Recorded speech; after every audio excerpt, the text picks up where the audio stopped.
Shalom saudara-saudara, perenungan firman Tuhan hari ini dari Efesus pasal yang kelima ayat pertama hingga 21. Saya memberi tema, jangan lupa diri. Di dalam perikop ini Rasul Paulus menjelaskan serangkaian nilai hidup sebagai anak-anak terang. Pada kesempatan ini, saya hanya terfokus pada ayat yang ke-8 yang demikian bunyinya. Memang dahulu kamu adalah kegelapan, tetapi sekarang kamu adalah terang di dalam Tuhan. Sebab itu, hiduplah sebagai anak-anak terang.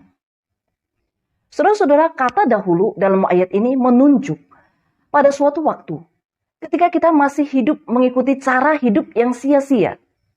Dulu adalah kegelapan dan tanpa Kristus. Tetapi sekarang, kamu adalah terang di dalam Tuhan. Ketika Paulus menekankan, kamu bukan lagi gelap, tetapi terang di dalam Tuhan, artinya kita diingatkan kembali tentang identitas kita di dalam Kristus, saudara. Hal ini menegaskan bahwa secara status, kita telah mengalami perubahan total karena kegelapan dan terang sama sekali berbeda. Dan secara praktis, hidup kita harus lebih baik daripada dunia, karena terang selalu mengusir kegelapan. Paulus ingin kita memahami bahwa kita adalah terang dan bukan kegelapan.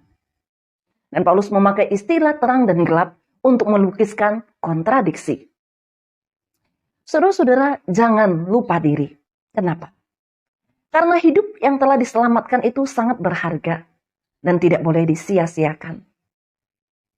Masa lalu kita adalah kegelapan, tetapi hidup ini telah berubah secara radikal ketika kita diselamatkan. Kita diberi tujuan hidup yang baru, yaitu menjadi anak-anak terang di dalam Tuhan. Namun terkadang ada beberapa orang Kristen yang keliru. Mereka memandang bahwa hidup yang telah diselamatkan sebagai hidup yang harus dipertanggungjawabkan oleh Allah saja. Di dalam ayat 8 ini mengingatkan kita kembali.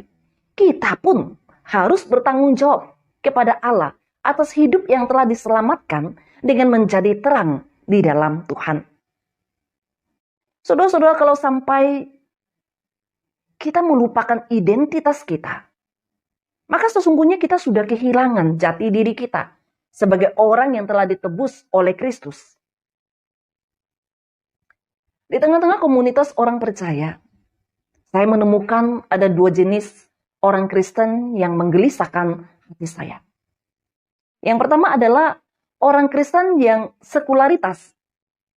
Orang Kristen tipe ini walaupun mengaku dirinya Kristen, namun cara hidupnya sama dengan cara hidup sekuler, yang bertentangan dengan prinsip-prinsip Alkitab. Yang kedua adalah orang Kristen yang ritualistik. Nah saudara, tipe ritualistik berarti hanya semata-mata menjalankan ritual keagamaan, tanpa menghidupi firman Tuhan di dalam kehidupan sehari-hari. Saudara-saudara, hidup sebagai anak-anak terang yang selaras dengan firman Tuhan bukanlah hidup yang asal dijalani. Alkitab melihat esensi anak-anak terang itu, hidupnya terbuka. Dia tidak akan menyembunyikan dosa. Tetapi hidupnya selalu punya spirit untuk melawan yang namanya kegelapan dan dosa. Saudara-saudara yang dikasihi oleh Tuhan melalui perenungan firman Tuhan, mari dengan berani kita mau menilai hidup ini. Apakah saya dan saudara telah menunjukkan identitas diri kita sebagai anak-anak terang?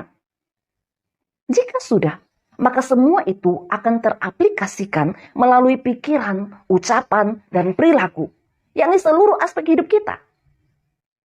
Sebagai penutup saudara, saya bacakan kembali Efesus pasal yang kelima ayat yang ke-8.